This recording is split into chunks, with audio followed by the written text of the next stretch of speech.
Hello everyone, and welcome to My Design Life Quick View, where we recap the main points, words of wisdom, and action steps from our latest episodes so you can get on with designing your best life right away. Today we are reviewing how to become a digital nomad with Josh Koerpel. Now there is so much mystery, envy, and confusion in this term, and I think it's because digital nomad isn't a job. It's a description of a style of working. So Josh met with us to demystify what it really means to be a digital nomad and how to make it happen. So here's what we learned. First, digital nomad is a description, not a job. So again, there is all this interest and curiosity in what the digital nomad lifestyle is about, but there's also so much confusion. And rightly so, because nobody gets hired to be a digital nomad. So what does it really mean? What do you really do? Now, the official definition of a digital nomad is people who are location independent and use technology to perform their job.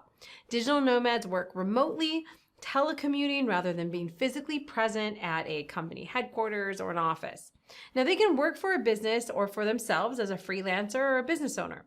So in short, it's someone that does their job remotely, usually with the freedom to choose their hours and location. And that's whether or not they work for someone else or for themselves. So the type of job can be anything. It can be tech, it can be freelance, it could be a yoga teacher, a professional house sitter, a dive instructor, tour guides, anything in between. And that's where it can get confusing, is that it's more that you can do your job anywhere. The job itself is right now endless. As technology develops, there are so many things, teachers, all of these things can be done remotely. So we have a big variety of what the job can actually be. But the point is that they're able to do it by being location independent and going from place to place, which would be the nomadic part. So point 2 is a digital nomad can be anyone, any age, and any travel style. So many are quick to dismiss this lifestyle as something that's only for the millennial or Gen Zs. But I know firsthand after doing this for 4 years with my husband and toddler in tow that this can be for anyone. It's not about who, it's about what this person wants. Because the jobs themselves are for any type of human, the people that fill those roles can also be any type of human. So I have met digital nomads of all ages, as well as families of all sizes that are traveling and working this way. There are different types of nomad styles as well, which can range from the quick visitor, constantly moving from place to place, or even something called the slow travel movement, which is staying in places for 3 to 6 months at a time before moving on. There are also world schooling families that connect with other communities and job opportunities and schooling pods all across the world as they move through their adventures. Next is benefits of a digital nomad lifestyle. So there are many benefits of living like this. The nomadic part of digital nomad insinuates traveling, right? So usually those are people who want to travel, have dreamed of traveling, want to experience new cultures and new adventures. So moving about, this isn't just living abroad and taking your current lifestyle and moving it to a new place. This is about kind of that ongoing movement. So regularly discovering new places and all the experiences and adventures that come with seeing the world. You also get immersed in a work-life balance, learning to take the time now to see the place you're visiting. Knowing that you won't be there forever, it pushes you to explore and put yourself in your environment before your time's up. So you stop living in the someday and you learn to take advantage of life right now. So next, the downsides of a digital nomad lifestyle. It's not all Bali sunsets with beaches and laptops. Things like getting around, finding a place to sleep, language barriers, visa complications are all very real aspects of this life. Work is still work, and you will have good days and bad days. It's not that every day is bliss, but every day is on your terms. And our guest, Josh, so eloquently said, both lifestyles, your 9 to 5, staying where you are, or the digital nomad, they both have chaos. It's just choosing which chaos you want to deal with.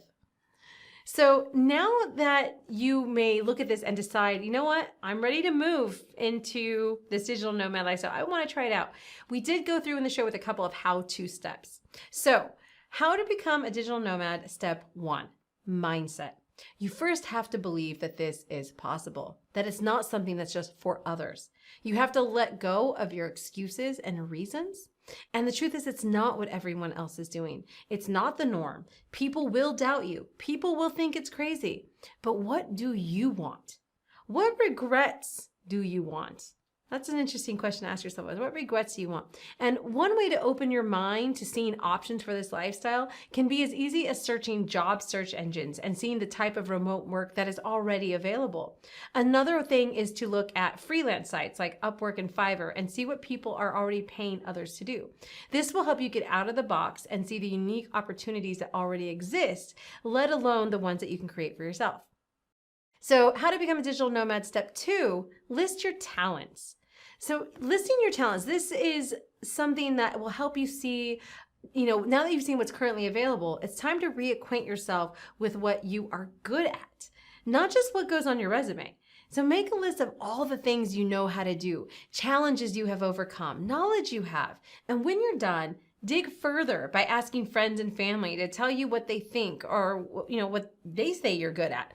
This will give you a great base to get ideas of what you could offer as a digital nomad. So how to become a digital nomad, step 3. Determine something you want to do or try to do and take the first step. So once you have this base, find out something that you'd like to pursue further as an option and take the next step. That next step might be offering to test out your talent with a friend that needs support in that area, or posting it as a freelance job in Fiverr to see if someone bites, or even submitting to a job posting and seeing if you get any feedback. In any case, do something and create an experience that helps you to make a decision to go further or to try something else. This is not about perfection, it's about getting started. Now, how to become a digital nomad, step 4.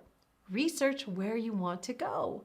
With all of this practicality, don't forget the fun stuff. So research where you'd want to go. What are the visa requirements? What's the cost of tickets to get there? What's the cost of living like? Start making it real by learning about it and seeing what it's really going to take to make it to your dream destination.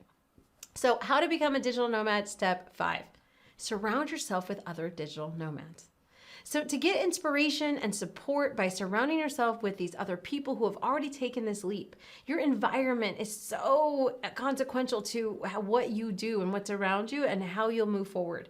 So even if you don't know someone firsthand, there are tons of groups, blogs, webinars, social media accounts that support digital nomads. So join one of those, ask questions, and watch and learn. How to become a digital nomad, step 6. Keep going. Once you've done all this, just keep going.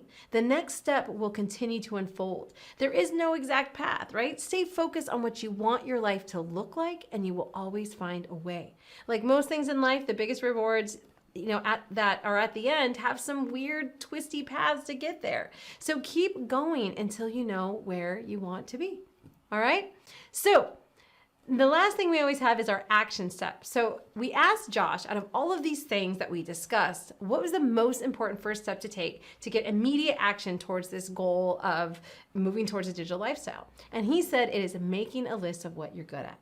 Again, not a resume, just a good, honest list of what you're good at in any and all areas of life. Are you good at making eggs? Are you a great listener? Fantastic at sanding tables? Anything and everything. Let this first step be the gateway drug to open your mind to the possibilities and ideas of what you could do out there in the nomadic wilderness. This is a fantastic first step to get your juices flowing, so then you can be inspired to dip your toes into this lifestyle. So if you are ready to do that, then start with something as easy as pen and paper to make this list. All right, so get on that. And that is it. You can learn more about Josh and his products at firebuilders.io and at Josh Koerpel on Facebook and at Saltwater CEO on Instagram. Be inspired, learn new tools, get support for your own adventures and ventures from him as well. If you want to learn more about the digital nomad life, check out the full episode called How to Become a Digital Nomad on the Tanyamfk YouTube channel and learn more about our courses, workshops, and coaching at tanyamfk.com. Your someday starts right now, so make it the best. I'm Tanyamfk, and I'll see you next time.